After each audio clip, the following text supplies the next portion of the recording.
हामीले योपालि चाहेको मात्र 5 वर्षको स्थिर सरकार हो। मात्र 5 वर्षको स्थिर सरकार हो।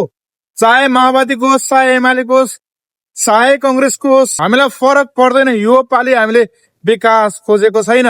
विकास चुटकीको भरमा आउने चिज पनि होइन। तर यदि सरकार स्थायी भयो, 5 वर्षसम्म एउटै सरकारले निरन्तर काम गर्न पायो भने हामीले परिवर्तनको अनुभूति गर्न पाउँछौ। तर पुरानो पार्टीहरू त हामीले हेरिसक्यौं। विगत 2 दशक भन्दा धेरै हामीले हेरिसक्यौं पुराना पार्टीहरू। त्यसैले हामीलाई यिनीहरूमाथि भरोसै छैन। हामीले यिनीहरूलाई नाङ्गे झार बनाउन खोजेको होइन।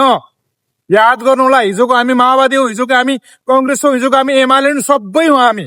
तर योपालि हामीले मात्र परिवर्तनको नाममा नयाँलाई हेरौं भने हो।